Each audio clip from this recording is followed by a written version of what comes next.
Okay, so maybe Qontra, let's start it off first. So, what do you think about the weekday? Weekday tu memang interesting lah bagi Qontra sebab kita pun tak expect kan team seperti Anti-Circle yang memang kuat daripada musim lepas tiba-tiba tak layak untuk Super Weekend ni. Memang saya tak expect langsung. Tapi untuk pasukan-pasukan yang lain daripada PMMC yang berjaya layak untuk Super Weekend, memang padulah kita nampak team seperti Foreign Legend. Diorang memang dari dulu first ever PMMC pun mereka dah cuba untuk masuk PMPL, and this is the very first time. I'm very happy to see this team perform. And you know, back in the days where Sultan was still a pro player, he was also handling this team. I'm pretty happy for Sultan lah if this is the case. And we still have team yang agak konsisten juga daripada musim lepas seperti Four Rivals dan juga SEM9. I'm pretty happy for SEM9, and obviously I'm happy for us. It was VIP. At least kita dapat top 3 lah. And for the rest of the teams, I think it was still the first week. I was expecting maybe a lot more daripada Team Secret, Geek Fam with the massive comeback. I think that is the biggest story untuk hari Selasa weekday lah. Saya rasa ni memang skill lah kalau kita tengok game yang terakhir tu kan, dekat Erangel ke dekat Miramar pun, it's like the way that they play has been improving step by step, especially dalam Erangel where we saw a lot of all the other teams yang cuba untuk dapatkan compound di dalam Pochinki, dekat luar ruins or everything else. Memang kalau kita tengok dan fokus kepada Geek Fam kan, mereka cuba untuk booking tempat yang paling optimum walaupun mereka dekat area flat ground. And what were they doing? They were just hiding behind a few stone. And there was one moment yang Qontra nampak dorang rela ambil risiko seperti ni untuk menggunakan at least about, I don't know, 7-8 smokes to protect themselves one after another from time to time, just to beli masa for that top 5 position, you know. I think that is something that was quite beautiful and very smart from the side of Geek Fam, that it is not much about the luck of the circle. It's more of how they actually try to keep themselves alive the whole time. Okay, can they survive this weekend based on that performance? Based on that performance, saya rasa mungkin boleh lagi kot. As we already see, dorang pun dah ada momentum yang agak tinggi after that back-to-back chicken dinner, and even when ada pasukan-pasukan yang lain yang cuba mencabar mereka dalam, you know, that hot drop zone and everything else, dorang masih survive. So I think kudos to them.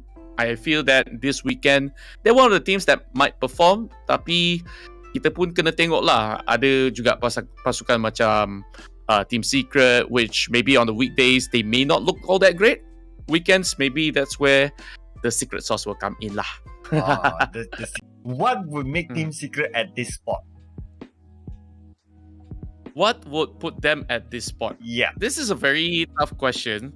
Kalau kita tengok it's not super weekday, it's just weekday run.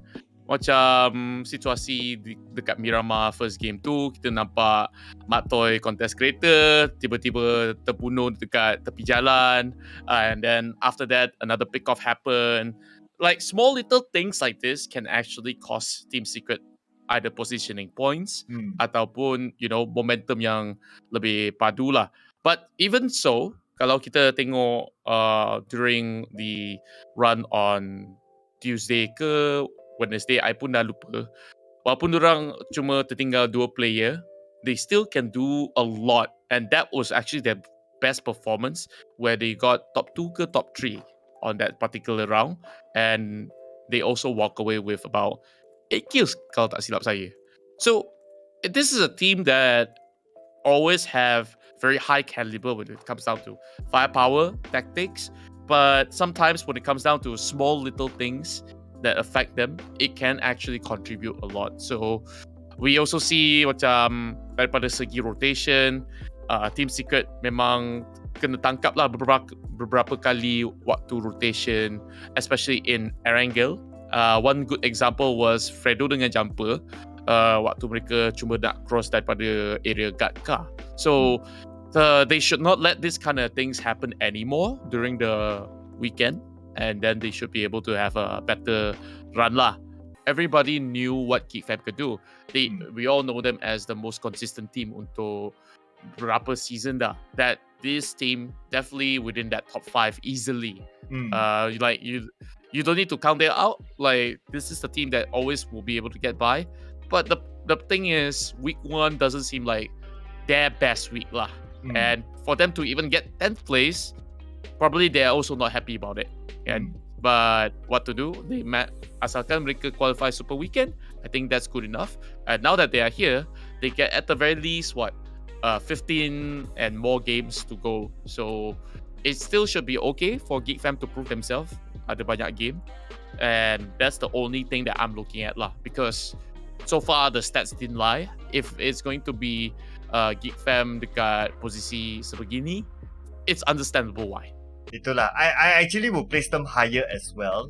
Plus, hari ni kita tahu Psycho akan main. So, I look up to Psycho as a player lah. So, I think... that's a good point. Yeah. So, because Psycho couldn't play the past... during the weekday lah kan. So, I look up to him as a player. So, I think, me personally, I'll place them higher for sure. But kalau if anything were to like how would we agree with the wheel lah kan? Like I'm trying to logify also. This one is a bit tough lah kan. This one is a bit tough. The only thing that I can logify, which is I know this one is macam susah sikit lah kan, is I don't know.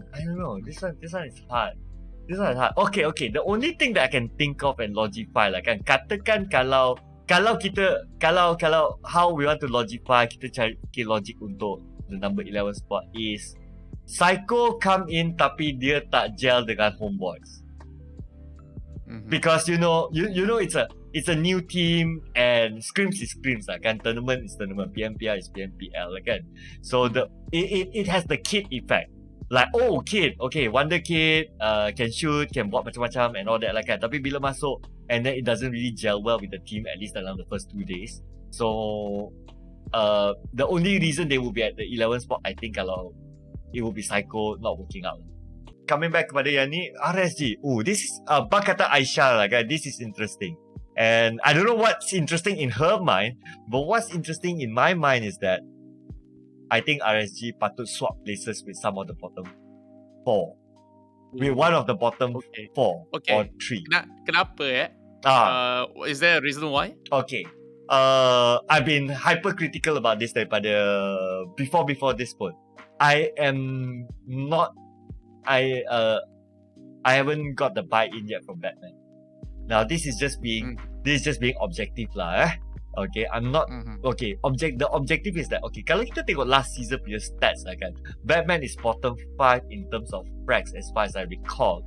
And anyone can fact check me about this for me, but as far as I recall, Batman is bottom 5 in terms of frags. Now, okay, kita tak boleh deny they were champions of last season.